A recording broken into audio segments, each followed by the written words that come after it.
I told a well-educated, open-minded couple about a heartwarming encounter I had recently had with a boy whose body was badly deformed. The woman's face showed shock and disgust. Her education and values could not overcome some sort of inborn taboo against contact with someone who seems to be unclean in some way or other. In our more honest moments, we can each find the same sense of taboo in ourselves.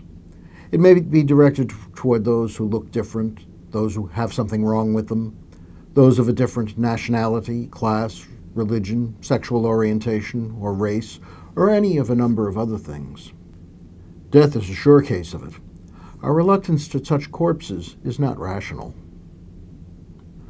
I'm not immune to feelings that something about another might be somehow contagious or contaminating, and I've never met anyone totally free of such feelings. The particular thing by which we are repelled may vary from person to person and culture to culture, but the repulsion seems to be universal. So, the restrictions that the law of Moses put on lepers were not unusual. Even the leper crying out, "Unclean, unclean," felt repelled by his or her own self. Since such feelings are natural, perhaps we should just accept them, live with them, and try to disguise them when expressing them might be impolitic or impolite. But we Christians believe in something beyond the natural, the supernatural. Just what does that mean? Movie makers have one definition of the supernatural. It's usually darkly threatening, especially to attractive women. Some shops have another definition involving crystals, mythological beasts, candles, aromas, and angel lapel pins.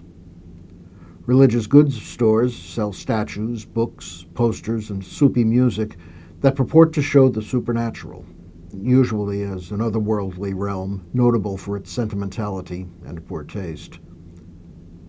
What definition best expresses the reality of the supernatural? None of the above is even close.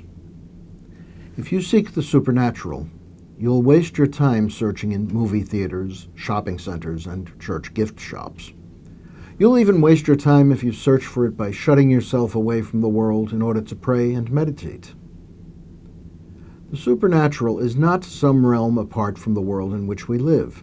Supernature happens here, in nature, just as the comic book character Superman lives in Metropolis with other men. The mystery of the Incarnation is that the realm of the supernatural is this world. If you want to see the supernatural, there's only one certain model: Jesus, and especially Jesus as we see him in today's gospel. What does he do that makes this passage such a clear picture of the supernatural? Is it the healing of the leper? No. Is it his telling the man to go to the priest to fulfill the religious code by making a sacrificial offering? No. The lesson in the supernatural comes in the words, Jesus stretched out his hand and touched him. As a man of his time and place and religion, Jesus would have been repelled by the sight of a leper. It was natural.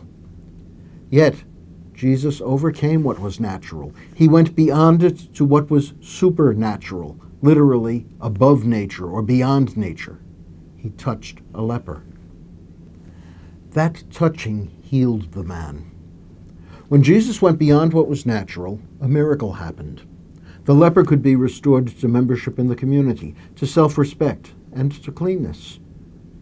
His restoration was the result of a supernatural action, a touch.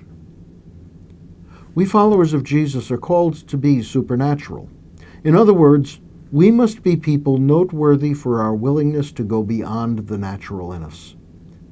That means developing the ability to look upon others as the sons and daughters of God, our brothers and sisters. When we do that, we can transcend the given, the natural, to get more deeply involved in the world, healing, teaching, forgiving, loving, being supernatural. That's not easy. We must combat some of our deepest instincts in order to overcome our taboo reflex. It's a battle we cannot hope to win without God's assistance. So, when we succeed, We are signs of the supernatural power of God. It's essential to the world that we succeed. In a world torn by our reluctance to see each other as beloved children of God, our only hope is in the supernatural. Continuing to live naturally will destroy any possibility of truly human life, and maybe even of any kind of human life.